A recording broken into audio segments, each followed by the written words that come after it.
माय माऊली नमस्कार. विविध कथासार ग्रंथमधून मानग्रंथ जैमिनी अश्वमेध कथासार भाग 28 अभिवाचन करत आहे.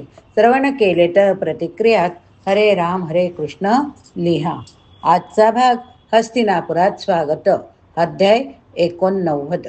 तसे हिमालयाचा 4 दिवस येता स्थित पाहुणचार घेऊन परत येत असताना पांडववीर सर्व सैन्यानिशी उत्तर समुद्राच्या दक्षिण तीरी प्रथम लागले. विशेष गोष्ट म्हणजे की हंसध्वज, पार्थ, प्रद्युम्न, बब्रुवाहन व इतर मयूरकेतू या 5 जणांचेच रथ पाण्यावर चालले. ते तसे आकाशातही उडत असत. ते 5 आणि कृष्ण 6वा असे 6 जण समुद्रातून चालले असताना तेथे एक बेट लागले. त्यात मधोमध बकदालंब्य मुनी पद्मासन घालून बसत होते. त्याने वटपत्र आपले शरीर धरले होते. आपले हे शरीर अशाश्वत समजून त्याने तेथे राहण्यासाठी पर्णकुटी देखील केली नाही. त्याच्यावर वारुळे वाढून त्याच्या अपरिमित वाढलेल्या झटेत पक्ष्यांनी घरटी सुद्धा केली होती. या 6 जणांनी तेथे ध्यानस्थ अवस्थेत बसून त्याला बघून दंडवत घातले. मुनीलाही कृष्ण दर्शनाने अतिशय आनंद झाला. तो म्हणाला, श्रीहरी सुद्धा ज्याची गोडी अनुभव घेतात, तू येथे आलास धन्य आहे माझी.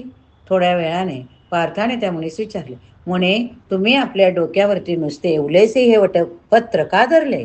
मुनीने उत्तर दिले, अर्जुना, स्त्रीमुळे घर करावे लागते, पण पर्णकुटी जरी केली तरी तिच्या व्यवस्थेची संरक्षणाची काळजी आलीच. निष्काळजी मन असणे हे आत्मसमाधानाचे पहिले साधन होय.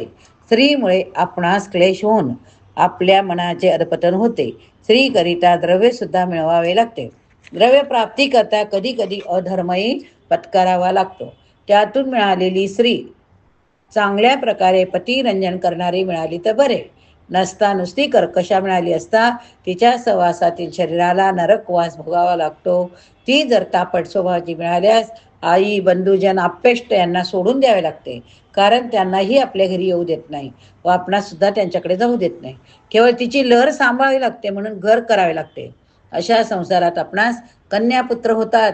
त्यांच्या लग्नमंजीकरिता कोठून कोठून भिक्षा मागून द्रव्य मिळवावे लागते. अशा प्रकाराने मागून का होईना, पण एकदासे द्रव्य मिळाल्यावर खर्च करणाऱ्याचे आपल्या जीवावर येते. कोणत्याही काळी कोणत्याही परिस्थितीत स्त्रीचे गांजणे अत्यंत अखंड चालत असते. अशा नरकवासात दुर्दैवाने कन्यापुत्र वारले तर त्यामुळे होणाऱ्या शोकाला काय अंत विचारावा.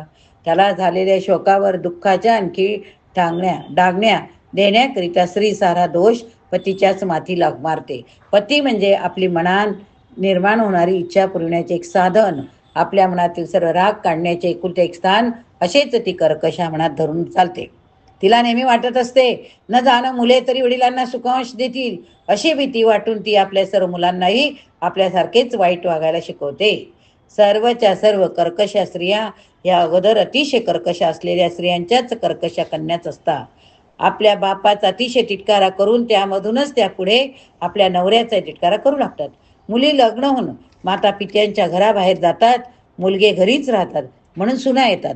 दुर्दैवाने त्याही सुना जर कर्कशा निघाल्या तर त्या घरात नेहमीच अहोरात्र तमाशाच चालतो. सर्व सुख, शांती, समाधान ही त्या घरातून नष्ट होऊन दैन्य, दुःख, उपासमार गोष्टी तेथे ठाणी देऊन बसतात. कर्कशा सोडून बाकी सगळ्यांच्या मनाचा कोंडमारा होतो. वातावरण भयंकर अस्थिर होते. सासू सुनांची रात्रंदिवस सारखी चाललेली कटकट पाहून मनस्वास्थ्य नाहीसे होते. कदाचित पतीच्या अगोदर स्त्री कालमुश झाली तर हा म्हातारा पती अगदी हुडा पडतो. द्रव्याभावामुळे त्याला कोणी विचारित नाहीत. सुना त्याला घरातून बाहेर घालून देतात. आपल्या स्वतःच्या जावयाकडे जावे म्हटले तर त्यांचा जन्म दिलेल्या मुली सुद्धा त्यांना उपहास करतात. मग अशा तऱ्हेने हा दमलेला, थकलेला, भुकेलेला जीव गावातील देवळात, धर्मशाळेत नाही तर माळावरच्या रानावनात एकटाच मरतो. जन्मभर हरीचे नाव न घेतल्यानंतर काही त्याला हरी आठवत नाही. तेव्हा पार्था, मी प्रथमपासून मानवी जीवित क्षणभंगूर आहे हे समजून येथे तपश्चर्या करतो. प्रलय काळी परमात्मा ज्याच्यावर राहतो ते वटपत्र मी डोक्यावर धारण करतो. नंतर अर्जुन म्हणाला, तुम्हाला वटपत्र अशा तऱ्हेने आपल्या डोक्यावर धरून किती दिवस झाले आहेत? मुनी म्हणाले, आयुष्याची गणती करायला असली ही मानवी संख्या पुरी पडते. माझ्या आयुष्यात मार्कंडेय, लोमेशादिकांसारखे अनंत ऋषी होऊन गेले. हे ऐकून पुन्हा जन्मेजयाने येथे मुनीस प्रश्न विचारला की जैमिनी, मार्कंडेय तर चिरंजीव आहेत ना? तर जैमिनी म्हणाले, हो, चिरंजीव म्हणजे वास्तव्यातील हे शरीराने नव्हे, तर आपल्या भक्ती महात्म्याने किंवा विशेष पराक्रमाने मानवाचे शरीर नाशवंत होय. आपण खूप वापरलेल्या जुन्या वस्त्रांचा जसा मानवाला कंटाळा येतो, तसे ऊन, वारा, पाऊस, सुख दुःख इत्यादी कारणे क्षीण झालेले शरीर कायमचे कोण पत्करील बरे? जन्मेजयाने पुढे विचारले, हे अगदी खरे, पण वस्त्र आणि मनुष्य यात जितका फरक असतो तितका देह व जीवन यात मुळीच नसतो.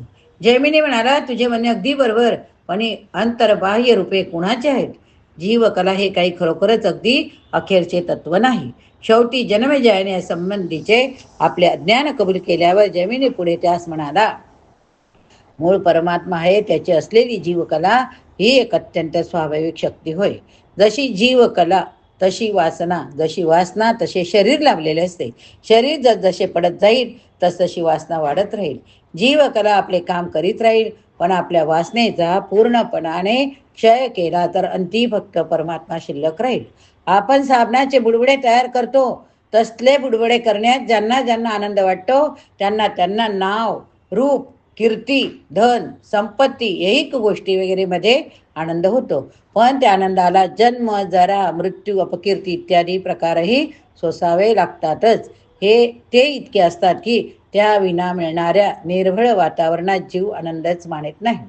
मग पुढे जन्मेजयच म्हणाला, मूळ परमात्मा आहे तरी कशावरून खरे मानावे बरे? हे ऐकून जमिनीने उत्तर दिले, संकेत एका पुढे 2 व मागे 0, याला तरी तसा आधार काय आहे? राजा म्हणाला, हे आपण गृहीत ठरलेले असते. जैमिनी म्हणाला, गृहीत धरले नाही तरी चालणार नाही का? तसेच हे तपाने जीवकला हजारो वर्षे टिकवता येते. एका शरीरातले परमाणूही अबाधित सजीव ठेवून ते शरीराने हजारो वर्षे टिकविता येते. तरी पण त्याला कधी ना कधीतरी अंत आहेच. नव्या नव्या परिस्थिती पुढे त्यांनाही पण कायमचा किंवा मरसा टिकाव धरता येत नाही. त्याच्या पुढे काय हा प्रश्न शिल्लक उरतो. याचे संयुक्तिक अनुभवशीर उत्तर द्यायचे म्हणजे परमात्मा हेच होय. तेही गृहीतच धरलेले असते, पण गृहीत हे नेहमी खोटेच असते असे नाही. गृहीत हे कधी कधी सत्यसृष्टीत प्रत्यक्ष अनुभवाला येतात. हेच यांचे संयुक्तिक उत्तर होय.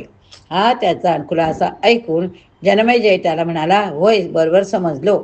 आता त्याला फक्त कर्तृत्वाचीच शंका आहे. मूळ परमात्मा आपण गृहीत धरला तर मग त्याच्या कर्तृत्वाचे श्रेय काय राहिले? जैमिनी म्हणाला, नुसते केवळ नावाचे कर्तृत्व काय उपभोगी? मूळचेच ते असले पाहिजे. तसे मूळचे कर्तृत्व परमात्म्याला असते, तर कर्तव्यामागचे भोक्तृत्वही त्याला या जीवनामध्ये भोगणे प्राप्त झाले असते. पण आपण जेव्हा परमात्मा गृहीत धरतो असतो तेव्हा तो केवळ आपल्या उदरनिर्वाहाकरिता धरतो, हे कधी विसरू नये. आपण जसे असू तसा परमात्मा आपला होईल. बैलाला जर परमात्मा गृहीत धरता असता तर त्याचा परमात्मा 2 शिंगाचा, 4 पायांचा, एक शक्ती, अफाट शक्ती असलेला असा मानला गेला असता. मग तू म्हणशील की परमात्मा गृहीत का धरावा? तर त्याला माझे उत्तर असे आहे की शून्याच्याच पोटी सारे विश्व समाविले आहे, तेव्हा जेथून मूळ निघाले तेथे यायचे. म्हणजे मार्कंडे आधी चिरंजीव, भक्ती आदी गुणांनी चिरंजीव आहे, शरीराने निश्चित नव्हे. नंतर बकदा लभ्य अर्जुनाला म्हणाला, मी असे यांच्यासारखे अनंत चिरंजीव पाहिले आहेत. ब्रह्माच्या अंतकाळी हे जग जेव्हा प्रलयात सापडते असे म्हटले जाते, तेव्हा एक वटवृक्ष तेथे उत्पन्न होतो. त्याच्या पत्रावर मानवजात बालक रूपाने राहते. ते बालक आपला अमृतमय अंगठा आपल्या होटांनी चोखीत निरीक्षण करीत पहुडलेले असते. त्याचे दर्शन होताच मी सागरात बुडी घेऊन पुन्हा शून्यात विलीन होतो. असा हा क्रम सतत चालला आहे. पण तुम्ही पांडव वीर स्वदेश सोडून इकडे असे का आलात? मग श्रीकृष्णाने त्याला धर्मराजाने केल्या असलेल्या अश्वमेधाचे किगत सविस्तरपणाने कथन केली व त्या मुनींची विनम्र मनोभावे प्रार्थना करून आणले, हे मुने, तू साक्षात पुराण पुरुष आहे. तू प्रत्यक्षात ब्रह्माची असलेली 20 मुखे पाहिलीस. तुझ्या आगमनाने धर्माचा अश्वमेध सुफल व्हावा अशी आमच्या मनात प्रबळ इच्छा आहे. ते ऐकून मुनीने त्यांना उत्तर केले की, अरे श्रीकृष्णा, तू प्रत्यक्ष परमात्मा आहे. तू भक्ताला मोठेपणा देतो, त्याच्याकडून मोठमोठे कार्य करून घेतो, हे खरे. तरी पण त्यामुळे एखाद्या भक्ताला एखाद्या वेळी फार गर्व होतो. पूर्वी ब्रह्मात्म्यास फार गर्व झाला होता, तो मी मोडला. ती कथा तुला सांगत आहे, ती तू आता ऐक. मी ब्रह्मकल्पी राहतो असा मला कधी एकदा फार अभिमान झाला होता. तेव्हा ब्रह्मदेव पुन्हा फक्त 24 वर्षाचा होता. तो मला म्हणाला, तू असे अनुष्ठान कशासाठी करतो?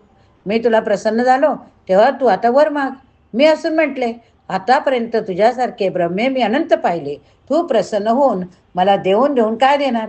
तोच त्यावेळी तेथे प्रचंड वादळ होऊन पृथ्वी आकाश व्यापून त्याने आम्हाला दुसऱ्या ब्रह्मांडी नेले. तेथे देव ब्रह्मांड फळाचा वृक्ष झाला होता. त्याच्या एका फळात आम्ही पडलो होतो. असे चराचर दृश्य तेव्हा तेथे आमच्या दृष्टीस पडले. तेथील 8 मुखांचा ब्रह्मा आम्हास म्हणाला होता, तुम्ही एकमेकास गुरु शिष्य म्हणता, पण तुमची प्रतिज्ञा मी अजिबातच जाणत नाही. तोच पुन्हा तेथे पाहिल्यासारखेच अतिशय घनघोर असे वादळ होऊन आम्ही उडून ब्रह्मसदनात येऊन पडलो. तेथे आमची गणना कृमीत झाली. तेथे 16 मुखांचा ब्रह्मा होता, त्यालाही गर्भ झाला. फिरून त्याच प्रकारच्या झालेल्या वादळाने आम्ही 32 मुखांच्या ब्रह्माजवळ गेलो. तेथेही तोच प्रकार झाला. अशा रीतीने 64 पासून तर 1 सहस्त्र मुखांच्या ब्रह्म्यापर्यंत क्रमाक्रमाने एकदा आम्ही सगळे वादळाने उडत उडत गेलो. नंतर तेथे शांती देवी होती, म्हणून आम्हास अतिशय आनंदाची समाधी लागली. ती जेव्हा उतरली तेव्हा आम्ही पुन्हा आमच्या पहिल्याच जागी असल्याचे आम्हास आढळून आले. तेव्हा हे कृष्णा, आत्ताच्या आता तुझ्या दर्शनाने मला तेच समाधी सुख मिळाले आहे. मी अल्प होतो तेव्हा अहंकार होता, आता संपूर्णेत अहंकार कुठला बरे राहणार बरे? तू जे सांगशील ते कार्य करण्यातच आता मला खरा आनंद मिळणार आहे. तोच धर्माचे श्याम कर्ण वारू तेथे आले. अशा तऱ्हेने परमात्मा कृष्णाशी संभाषण झाल्यावर मग तो मुनी पांडव सेनेबरोबर यज्ञासाठी हस्तिनापुरात जाण्यास त्यांच्याबरोबर आनंदाने निघाला. या ठिकाणी हा भाग संपवूया. पुढील भागात पुढील कथा दुश्शलेतेची शरणागती बघूया.